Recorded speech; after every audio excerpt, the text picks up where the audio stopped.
Bienvenue dans l'Africa Newsroom, votre émission de débat et d'analyse. En cette semaine spéciale Rwanda, le dossier du jour sera consacré à la liberté de la presse. Et au sommaire également de cette émission, double attaque au nord du Mali. C'est la MINUSMA qui a été visée. Le bilan définitif fait état de 4 victimes. AQMI, Al-Qaïda au Maghreb islamique, a revendiqué ces attentats. Et y a-t-il trop de partis politiques au Sénégal? La question est d'actualité dans le pays à l'heure où les formations politiques se multiplient. Avantages ou désavantages pour la démocratie? Nous tenterons d'y répondre ce soir avec nos invités et nos éditorialistes qui sont autour de ce plateau. Notre invité justement est journaliste Jean-Claude Moulinda-Abi. Bienvenue parmi nous. Bien, merci. Bonsoir Madame Amira. Merci à Africa 24 de nous avoir invités. Et notre éditorialiste Alfred Chango. Alfred, ravi de vous accueillir. C'est réciproque ce ravissement. Et puis à mes très chères téléspectatrices, merci de leur accueil. Et tout de suite, c'est l'info du jour.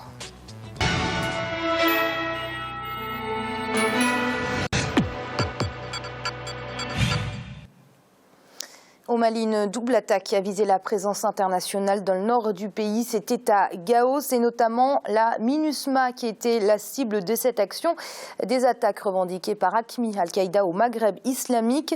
Et sachez que le 29 juin se tiendra le vote pour le renouvellement du mandat justement de la MINUSMA au Mali par le Conseil de sécurité des Nations Unies. Il sera donc l'occasion de savoir si l'on doit ou pas renforcer le mandat de la présence onusienne dans le pays. C'est un sujet qui nous a été préparé par Corinne Camdem.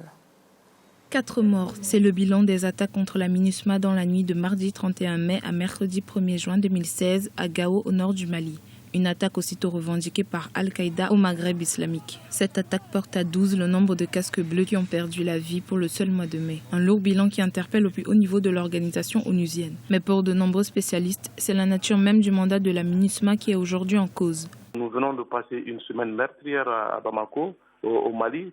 En tout cas, que ce soit à Gao ou dans les autres régions, il y a eu beaucoup de morts. Le dernier cas même, c'est à la frontière avec le Burkina. Donc moi je pense qu'aujourd'hui, les forces onusiennes sont dans une position qui ne permet pas d'agir et qui ne protège pas. Parce que la plupart des victimes, ce sont les forces onusiennes. Le renouvellement du mandat de la mission des Nations Unies au Mali doit être voté ce 29 juin par le Conseil de sécurité.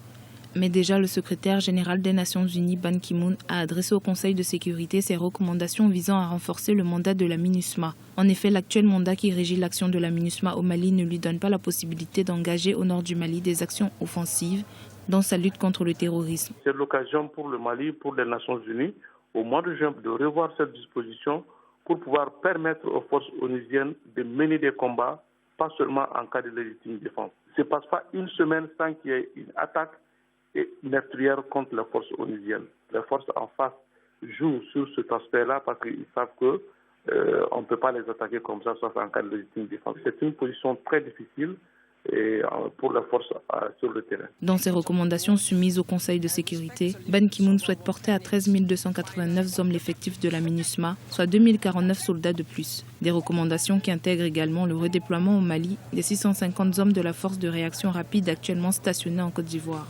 Outre l'augmentation de l'effectif de la MINUSMA, le secrétaire général des Nations Unies propose également de doter la mission d'équipements clés.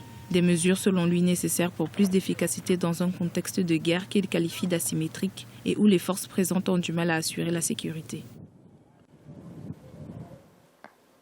Alfred, est-ce que ces nouvelles attaques remettent en cause le mandat de la MINUSMA? C'est en tout cas l'analyse qui est partagée par de nombreux observateurs. Non, pas nécessairement. Ça ne remet pas en question la présence des troupes onusiennes au Mali. Il s'agit tout simplement de revoir l'efficacité de ce dispositif. Tant que, suivant la situation, les troupes de Nations Unies sont sous le chapitre 6, au lieu de passer sous le chapitre 7 qui autorise de mener des actions offensives contre justement les forces terroristes, effectivement, aux yeux de l'opinion malienne et de quelques grincheux, j'allais dire, effectivement, c'est une mission qui est inefficace. Il ne suffit pas, comme le fait le secrétaire général des Nations Unies, de renforcer les troupes, de renforcer l'armement. Il faut donner vraiment les moyens de la riposte le moyen de l'attaque contre justement ces djihadistes, ces terroristes qui se terrent, qui profitent justement du fait que les troupes des Nations Unies sont là pour sécuriser la paix et non pas pour attaquer. Ça, c'est une première chose. La deuxième, ce qu'il faut renforcer, c'est les moyens des renseignements.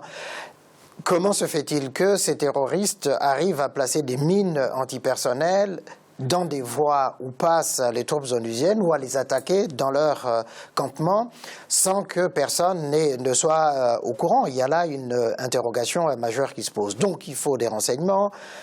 On a dit qu'il y a déploiement des drones. On ne voit pas ce que font ces drones. Donc il faut donner vraiment à ces troupes des Nations Unies la possibilité de projection et de surveillance beaucoup plus efficace avant de renforcer les moyens humains. Je pense effectivement que c'est dans ce sens-là que la crédibilité de cette force-là va se renforcer. Alfred, est-ce qu'on peut dire qu'AQMI est en train de regagner du terrain dans la sous-région et notamment dans le nord du Mali? Alors, on aurait l'impression effectivement avec la multiplication de ces attaques, de cette recrudescence, que effectivement les AQMI ou les autres reprennent du poil de la bête. En réalité, non. Si on prend dans la durée, on verra que ce sont des troupes de force qui sont neutralisées, mais qui essayent évidemment, comme c'est leur moyen, on a parlé d'asymétrie, des méthodes effectivement, de frapper fort et vite, et du coup c'est spectaculaire, ça attire l'attention. Mais dans la durée, au fond, c'est signe de faiblesse en réalité, parce que à un certain moment, effectivement, AQMI ou l'État islamique, ils avaient le vent en poupe dans toutes ces régions-là, mais on s'aperçoit effectivement qu'ils sont contenus, et que donc, pour se rappeler au bon souvenir des opinions publiques, et puis interpeller les pouvoirs, ils vont multiplier ces genres d'actions. Alors, les accords d'Alger prédestinés en théorie le nord du Mali à retrouver la paix, manifestement, ce n'est pas forcément le cas en pratique.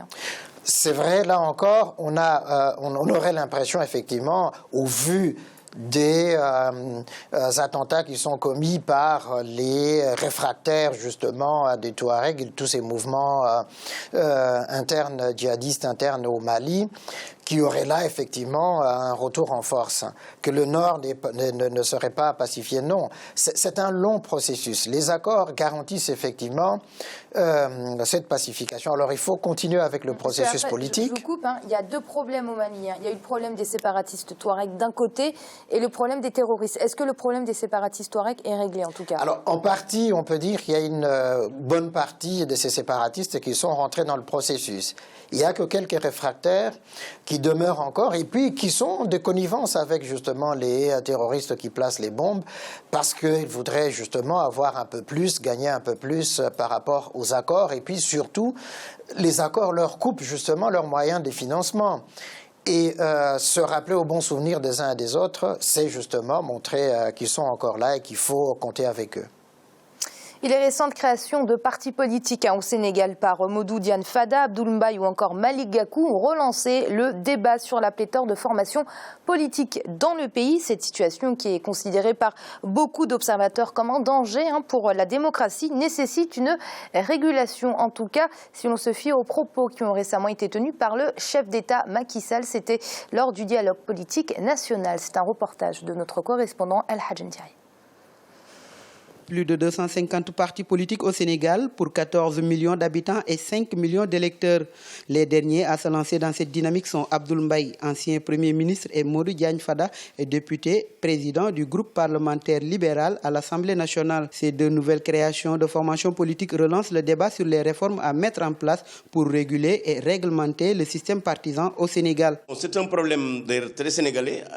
À chaque fois que quelqu'un sort d'un parti ou bien démissionne ou exclut d'un parti, il crée le sien. Ce n'est pas de mon point de vue un bon message pour la démocratie sénégalaise. C'est pourquoi d'ailleurs dans la révision constitutionnelle du 20 mars, le président a proposé ce qu'on appelle la modernisation des partis politiques. De mon point de vue, il faut qu'on aille dans le sens de rationaliser l'espace politique sénégalais. Je suis pour 1000 partis politiques au Sénégal. C'est ça la démocratie. C'est un signe de la vitalité de la démocratie sénégalaise. Vous voyez, 200, 300 000 partis, mais ne gênent personne. Selon certains, la multiplication des partis politiques s'explique aussi en grande partie par les facilités liées à la création de ces partis. Le règlement en tant que tel, c'est le règlement de la vie associative au Sénégal. Quand vous voulez constituer un parti politique, vous le constituez selon les règles édictées par l'administration. Et il n'y a pas de... la police n'a aucune opposition à apporter à ce qu'un parti naisse ou ne naisse pas.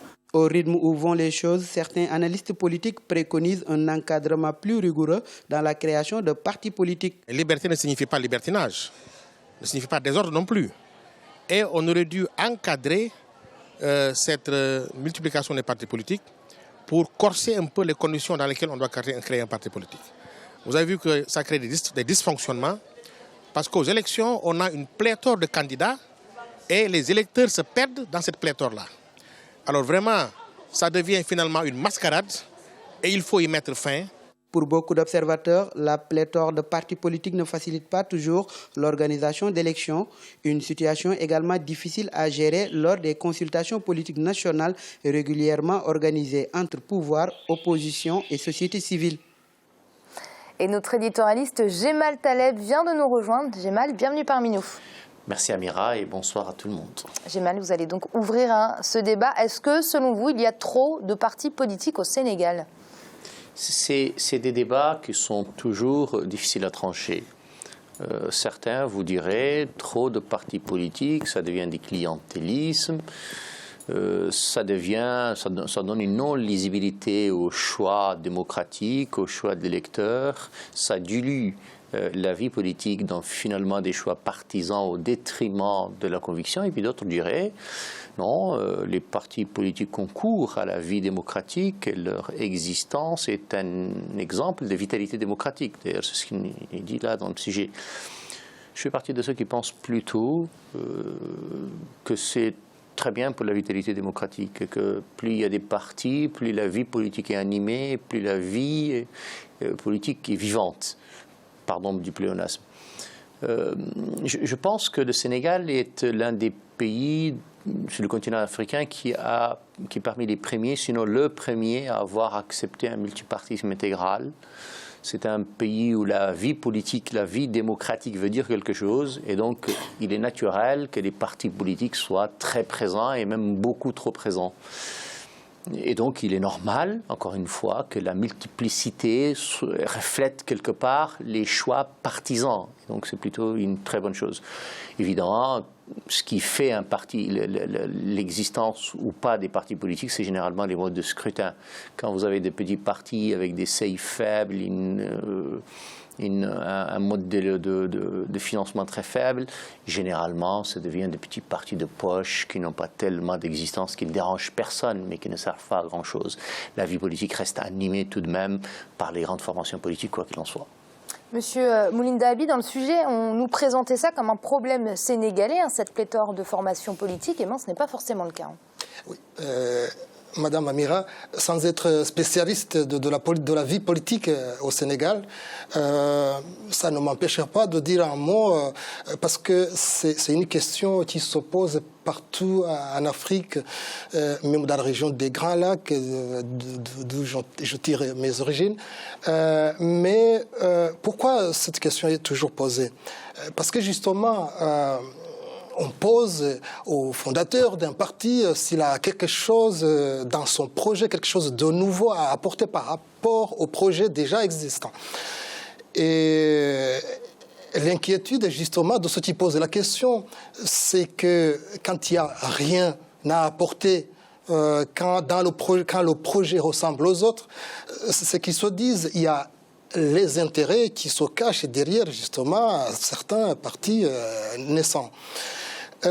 Mais démocratiquement parlant, on ne peut pas non plus s'y attarder parce que si justement la démocratie accepte à ce que quelqu'un puisse s'exprimer et puisse le faire dans une association, parce qu'un parti politique, c'est une forme d'association. La démocratie le permet. Je pense qu'on ne devrait pas s'inquiéter, mais ce qu'on devrait faire, c'est justement d'insister à cette question adressée aux fondateurs des partis pour qu'ils éclaircissent en montrant ce qu'ils apportent de nouveau par rapport aux formations déjà fondées auparavant. Oui. Alors, Alfred, très rapidement, deux écoles, Gemma les a très bien distinguées, celle qui pense que justement cette pléthore de formations politiques bénéficie à la vitalité démocratique du pays, et l'autre école, quelle est la vôtre? Bon, je dirais, je ne suis pas du tout d'accord qu'il y ait une pléthore, parce qu'on ne l'a pas rappelé ici, il y a 255 à 300 partis politiques au Sénégal. C'est pas mal. C'est quand même exorbitant. Alors en quoi c'est un danger pour la démocratie? D'abord, il y a beaucoup de partis satellites qui n'ont pas d'idéologie, qui n'ont pas de vision politique, qui viennent s'accrocher aux partis les plus importants. Il y a du clientélisme, il y a, je dirais, du racolage d'argent, recherche de l'argent, et puis ça fausse les jeux démocratiques. Parce qu'on sait que pour un parti politique, la visée, c'est la prise de pouvoir, c'est arriver au pouvoir, c'est critiquer ceux qui sont au pouvoir. Qu'est-ce que la multiplicité des partis politiques apporte? Une dizaine de partis politiques, c'est assez suffisant. Une centaine, c'est encore assez suffisant. Mais 300, ça fait quand même un peu beaucoup. Et c'est l'heure de marquer une courte pause. On se retrouve très vite pour la suite de l'Africa News. On va tout de suite.